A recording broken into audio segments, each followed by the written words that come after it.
आप देख रहे हैं न्यू इंडिया लाइव और आपके साथ मैं हूं सलोनी शिवा। नजर डालेंगे आज के अहम खबरों पर। पाकिस्तान में हिंदुओं पर हो रहे अत्याचार थमने का नाम नहीं ले रहे हैं। ताजा मामला सिंध प्रांत का है, जहां एक नाबालिग हिंदू लड़की से हैवानियत की गई।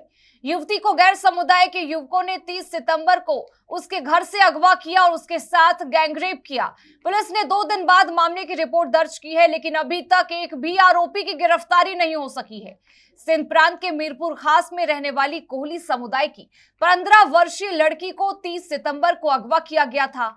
सोशल मीडिया पर वायरल वीडियो में युवती ने आरोप लगाया कि 7 युवकों ने उसका अपहरण किया। इन युवकों ने उसके साथ गैंगरेप किया। वीडियो में युवती ने आरोप लगाया कि पुलिस ने एफआईआर दर्ज करने में आनाकानी की। मीरपुर खास में हिंदू लड़की से गैंगरेप के मामले में पुलिस ने 2 दिन बाद रिपोर्ट दर्ज की। इसके लिए लड़की के परिवार को थाने के कई चक्कर लगाने पड़े और विरोध प्रदर्शन भी करना पड़ा। इसके बाद मीरपुर खास पुलिस ने मामला तो दर्ज कर लिया, लेकिन लड़की की निशानदेही के बावजूद अभी तक एक भी आरोपी की गिरफ्तारी नहीं की गई है। सिंध प्रांत में इसी महीने एक बीमार हिंदू युवती से रेप का मामला सामने आया था। उस लड़की से डॉक्टरों ने ही हैवानियत की थी। मोहम्मद खान तांडो शहर की रहने वाली यह हिंदू युवती किडनी का इलाज कराने के लिए अस्पताल में भर्ती हुई थी। यहां डॉक्टरों ने ही उसे नशीला पदार्थ खिलाकर घिनौनी हरकत को अंजाम दिया था। बाद में उसकी हालत बिगड़ने पर उसे हैदराबाद के एक अस्पताल में भर्ती कराया था। साउथ एशियन डाइजेस्ट की एक रिपोर्ट के मुताबिक इलाज के दौरान उसकी मौत हो गई थी। मामला सामने आने के बाद युवती के परिजनों और रिश्तेदारों ने विरोध प्रदर्शन किया था। इसके बाद पुलिस ने मामला दर्ज किया। बिहार सरकार ने जाति आधारित जनगणना रिपोर्ट सोमवार को जारी की, जिसके बाद से बवाल मचा हुआ है। प्रधानमंत्री नरेंद्र मोदी ने जातिगत आरक्षण को लेकर बिहार सरकार पर निशाना साधा। पीएम मोदी ने कहा कि विपक्ष देश को जाति के नाम पर विभाजित करने की कोशिश कर रहा है। पीएम मोदी सोमवार को मध्य प्रदेश के ग्वालियर पहुंचे। यहां उन्होंने किसी पार्टी या नेता का नाम लिए बिना कहा कि सत्ता में रहते हुए वे विकास सुनिश्चित नहीं कर पाए। उन्होंने गरीबों की भावनाओं के साथ खिलवाड़ किया है। पीएम ने कहा कि वे तब भी गरीबों की भावनाओं के साथ खेलते थे और आज भी वे खेल रहे हैं। उन्होंने पहले भी देश को जाति के नाम पर बांटा और आज भी वे देश को जाति के नाम पर बांट रहे हैं।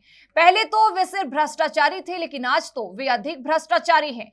जाति के नाम पर देश के विभाजन के प्रयासों को पीएम मोदी ने पाप बताया। बता दें कि 2 दिन पहले राहुल गांधी ने कहा कि अगर वे सत्ता में आते हैं तो ओबीसी की सटीक जनसंख्या जानने के लिए जातिगत आरक्षण कराएंगे। बिहार सरकार द्वारा रिपोर्ट में बताया गया है कि राज्य में सबसे ज्यादा पिछड़ा वर्ग की आबादी है। राज्य कुल 63% आबादी इस वर्ग से आती है।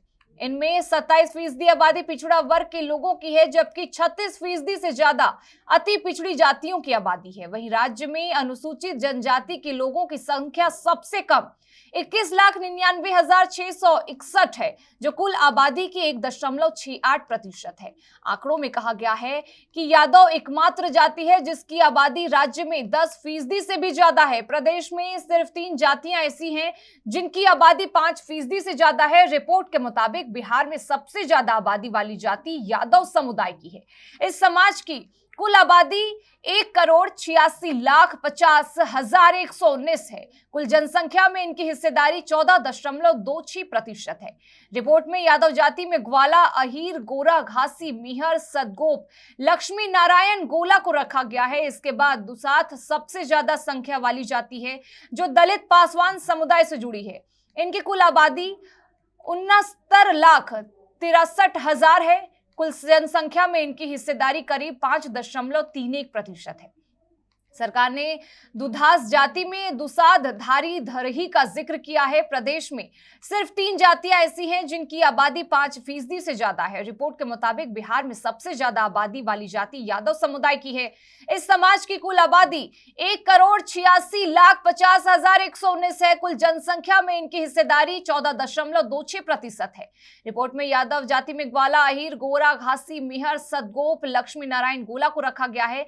इसके बाद दुसाध सबसे ज्यादा संख्या वाली जाति है जो दलित पासवान समुदाय से जुड़ी। महात्मा गांधी की जयंती पर कांग्रेस नेता राहुल गांधी सोमवार सुबह अमृतसर पहुंचे। हवाई अड्डा से वह सीधे श्री हरमिंदर साहिब पहुंचे। राहुल गांधी का यह निजी दौरा बताया जा रहा था। राहुल गांधी के अमृतसर आने की सूचना मिलते ही एयरपोर्ट से श्री हरमिंदर साहिब तक पूरा रास्ता बैनरों और होर्डिंग से पाट दिया गया। राहुल गांधी ने एक आम श्रद्धालु की तरह श्री हरमिंदर साहिब में माथा टेका। इस बार उन्होंने सिर पर नीले रंग का पटका बांधा था। इससे पहले राहुल गांधी भारत जोड़ो यात्रा के दौरान श्री हरमिंदर साहिब आए थे तो उन्होंने केसरी रंग की दस्तार सजाई थी। उन्होंने श्री हरमिंदर साहिब की परिक्रमा की और माथा टेकने के दौरान कड़ाह प्रसाद की देग भी करवाई। श्री हरमिंदर साहिब में राहुल गांधी ने रुमाला साहिब भेंट किया। वहीं श्री हरमिंदर साहिब की ओर से राहुल गांधी को आसमानी रंग की रुमाला और पतासे का प्रसाद भी दिया गया। हालांकि एसपीसी की ओर से गांधी परिवार को वीआईपी ट्रीटमेंट नहीं दिया गया। इससे पहले भी गांधी परिवार को एसजीपीसी की ओर से किसी तरह का सम्मान नहीं दिया जाता है। श्री हरमिंदर साहिब में माथा टेकने के बाद राहुल गांधी श्री अकाल तख्त साहिब पर भी माथा टेकने पहुंचे और संगत के जूठे बर्तन भी साफ किए। उनके साथ पूर्व विधायक हरमिंदर सिंह गिल और कुछ कांग्रेस नेता भी मौजूद रहे। एयरपोर्ट पर राहुल गांधी का स्वागत करने के लिए पंजाब प्रदेश कमेटी के प्रधान अमरिंदर सिंह राजा वड़िंग समेत जिला कांग्रेस कमेटी के प्रधान अश्विनी पप्पू, नेता प्रतिपक्ष प्रताप बाजवा, तृप्त राजिंदर बाजवा, सुखी रंधावा, सुखबिंदर सिंह, सरकारिया सांसद गुरजीत सिंह औजला, इंद्रबीर सिंह बुलारिया, देहात प्रधान हरप्रताप अजनाला, विकास सोनी नाम से डीसी से इजाजत ली गई थी मगर पार्टी हाईकमान के आदेश के बाद कार्यक्रम को रद्द कर दिया गया। सिर्फ सांसद गुरजीत सिंह औजला, इंटक के नेता सुरेंद्र शर्मा और अन्य नेताओं ने ही साधारण रूप से राहुल गांधी का एयरपोर्ट पर स्वागत किया। श्री हरमिंदर साहिब में माथा टेकने के बाद राहुल गांधी ने बर्तनों, लंगर और जोड़ों की सेवा की। राहुल ने अकेले ही साथियों के साथ श्री हरमिंदर साहिब में सेवा की। इस दौरान कोई भी बड़ा कांग्रेस नेता आसपास नजर नहीं आया। राहुल का रात का स्टे हाल बाजार स्थित होटल रमाडा में होगा।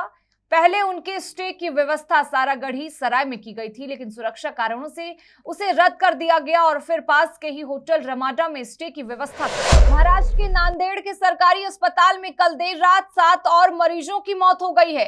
इनमें 4 बच्चे बताए जा रहे हैं। बीते दिन खबर आई थी कि अस्पताल में 24 घंटे में 24 लोगों की मौत हो गई थी। 48 घंटे के बाद शंकरराव चौहान सरकारी अस्पताल में मरने वालों की संख्या बढ़कर 31 हो गई है। इन 31 मरीजों में से 16 बच्चे थे। इसके बाद से राज्य में हाहाकार मचा हुआ है। महाराष्ट्र के चिकित्सा शिक्षा मंत्री हसन मुशर्रफ ने कहा कि हम पूरी जांच करेंगे। मैंने महाराष्ट्र के मुख्यमंत्री एकनाथ शिंदे और डिप्टी सीएम देवेंद्र फडणवीस को इस संबंध में जानकारी दी है। मैं अस्पताल का दौरा करूंगा और डॉक्टरों की एक समिति भी बनाई जाएगी। अस्पताल के डीन डॉक्टर श्यामराव वकोड़े ने अस्पताल पर लगे चिकित्सीय लापरवाही के आरोपों को नकार दिया है। उन्होंने कहा कि अस्पताल में न तो दवाइयों की कमी हुई है और न ही यहां डॉक्टरों की कमी है। उन्होंने यह भी बताया कि सटीक इलाज के बावजूद मरीज पर इलाज का कोई असर नहीं हुआ है। सोमवार को मीडिया से बात करते हुए डीन ने बताया कि सितंबर 30 से लेकर 1 अक्टूबर के बीच पैदा हुए 12 बच्चों की मौत हुई है। नवजात बच्चों के मौत का कारण बताते हुए उन्होंने कहा कि ये सभी बच्चे 2 से 3 के थे और उनका वजन भी बहुत कम था। कांग्रेस राष्ट्रीय अध्यक्ष मल्लिकार्जुन खड़गे ने इस मामले में विस्तृत जांच की मांग की है। उन्होंने इस घटना को दर्दनाक, गंभीर और चिंताजनक बताया है। खड़गे ने अगस्त में महाराष्ट्र के एक अस्पताल में इसी तरह की घटना का जिक्र भी किया जिसमें करीब 18 मरीजों की मौत हो गई थी। इस घटना के बाद कांग्रेस नेता राहुल गांधी ने भाजपा पर निशाना साधते हुए कहा कि भाजपा सरकार अपने प्रचार के लिए 1000 करोड़ रुपए खर्च कर देती है लेकिन यहां बच्चों के इलाज के लिए दवाई खरीदने का उनके पास पैसा नहीं है। महाराष्ट्र सरकार एक वरिष्ठ अधिकारी ने बताया कि मरीजों की मौत के कारणों का पता लगाने के लिए एक समिति बनाया गया है। उन्होंने कहा कि रिपोर्ट तैयार करने के लिए छत्रपति संभाजीनगर जिले की 3 सदस्यीय समिति का गठन किया गया। राजस्थान में जैसे जैसे चुनाव नजदीक आ रहा है वैसे वैसे नेताओं का अलग अलग अंदाज नजर आने लगा है। सोमवार को दौसा के महुआ में निर्दलीय विधायक ओम प्रकाश हुड्डा उस समय चर्चा में आ गए जब चुनाव प्रचार करते करते वो कार्यकर्ताओं की बूट पॉलिश करने लगे। कभी कभी मिलने वाले ऐसे मौके को भुनाने में जनता भी कहां पीछे हटने वाली थी। जानकारी के मुताबिक हुड्डा ने दर्जनों कार्यकर्ताओं के जूते पॉलिश कर उसको चमकाने का प्रयास किया। जैसे ही बाकी लोगों की इसकी खबर मिली तो जूता पॉलिश कराने के लिए कार्यकर्ताओं का हुजूम जुट गया। विधायक जी करीब 1 घंटे तक एक एक कर समर्थकों का जूता पॉलिश करते रहे। दरअसल चुनावी सरगर्मियों के बीच हुड्डा एक सभा में शामिल हुए थे, लेकिन यहां पहुंचने के बाद उन्होंने अचानक अपने समर्थकों के जूते चमकाने लगे। हैरानी की बात तो यह रही कि हुड्डा ने जितने भी समर्थकों के बूट पॉलिश किए सभी से अपना मेहनताना भी लिया और उसे मोची दुकानदार को दिया। हुड्डा ने कहा कि मैं कार्यकर्ताओं को अपना भगवान और भाग्य विधाता मानता हूं। हुड्डा पूर्व बीजेपी नेता भी रहे हैं। 2018 के चुनाव से ठीक पहले पार्टी ने जब उनका टिकट काटा तो हुड्डा ने इस्तीफा दे दिया। इसके बाद निर्दलीय मैदान में उतरे और जीत हासिल की। हुड्डा ने 2013 के विधानसभा चुनाव में किरोड़ी लाल मीणा की पत्नी गोलमा देवी को करीब 16,000 वोटों से मात देते हुए जीत हासिल की थी। कुछ महीने पहले हुड्डा उस समय चर्चा में आ गए थे जब उनके और आबकारी इंस्पेक्टर के बीच हुई बातचीत का ऑडियो वायरल हो गया था। ऑडियो में दोनों के बीच तीखी बहस हो रही थी। हालांकि बाद में सरकार ने आबकारी इंस्पेक्टर का उदयपुर तबादला कर दिया। सोमवार को गांधी जयंती पर उमड़ी भीड़ के बीच सबसे ज्यादा दिक्कत स्थानीय लोगों को उठानी पड़ी। शहर में एंट्री को लेकर स्थानीय निवासी बैरियर पर तैनात पुलिस कर्मियों से जूझते नजर आए। कैलाश नगर बैरियर पर तो महिला और पुलिसकर्मी का विवाद हो गया और मारपीट तक हो गई। बैरियर पर तैनात पुलिसकर्मी ने महिला को लात मारी तो महिला बेकाबू हो गई और उसने पुलिसकर्मी पर चप्पलों की बरसात कर दी। सोमवार को कैलाश नगर की रहने वाली महिला सुनीता शर्मा का घर का निर्माण कार्य चल रहा है। सुनीता अपने पति के साथ बाजार गई, वहां से टाइल लेकर वापस आ रही थी। कैलाश नगर कॉलोनी की तरफ जाने वाले रोड पर पुलिस ने नो एंट्री कर रखी थी।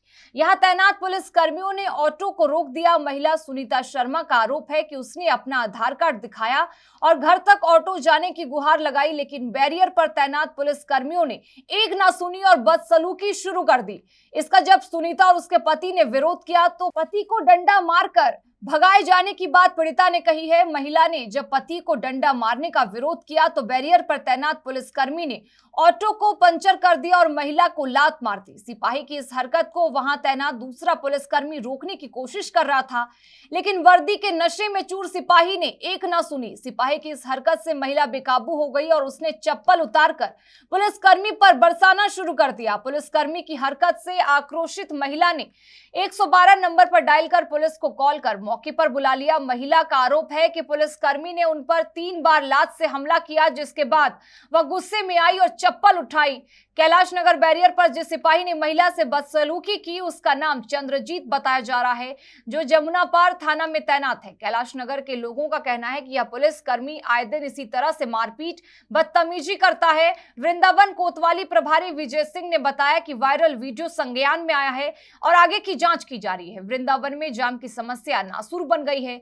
यहां जाम कंट्रोल करने के नाम पर एसपी ट्रैफिक शहर के बाहर बैरियर लगाकर नो एंट्री कर देते हैं और ट्रैफिक कंट्रोल की तस्वीर दिखाने की कोशिश करते हैं, लेकिन यातायात पुलिस के इस बेतरकीब प्लान का खामियाजा पर्यटकों के साथ साथ स्थानीय लोगों को भी भुगतना पड़ता है। बैरियर पर आलम यह हो जाता है कि वाहन तो क्या कोई व्यक्ति आपात स्थिति में पैदल भी नहीं निकल सकता है। मेरे घर में टाइल्स पत्थर का काम चल रहा है। मैं टाइल्स लेने गई थी और वहाँ से मैं ऑटो में ला रही थी। ऑटो मेरा अपना ही है, तो उन्होंने कई पुलिस वाले ने कहा ऑटो साइड में लगा ले। मैंने कहा सर ये कैलाश नगर की हूँ लोकल, तो उन्होंने कहा आधार कार्ड दिखाओ। मैंने आधार कार्ड दिखा दिया, तो फिर उन्होंने दोनों पहिया पंचर कर दिए। तो उसके बाद में जब मैं नीचे उतर के आई तो उन्होंने मेरे सीने में हाथ मारकर धक्का मार दिया मुझे। तो मैं सर ये क्या बदतमीजी है, मैंने कहा आप उनकी लेडीज में धक्का मार रहे हो। तो उन्होंने कहा ये मतलब टम्पू साइड में लगा, तो हमने टम्पू साइड में लगा दिया। तो उन्होंने मेरे हस्बैंड में डंडा मारा। उसके बाद में उन्होंने मेरे पैर में लात मारी, 2 बार लात मारी, मेरे पैर में चोट लगी। भारत में पायलटों और फ्लाइट क्रू मेंबर्स के परफ्यूम के इस्तेमाल पर रोक लग सकती है। नागर विमानन महानिदेशालय यानी डीजीसीए ने यह प्रस्ताव रखा है। अगर इसे मंजूरी मिल जाती है तो उड़ान के दौरान पायलट और फ्लाइट क्रू मेंबर्स को परफ्यूम लगाने की अनुमति नहीं मिलेगी। जो ऐसा करते पाए जाएंगे उनके ऊपर डीजीसीए कार्रवाई कर सकता है।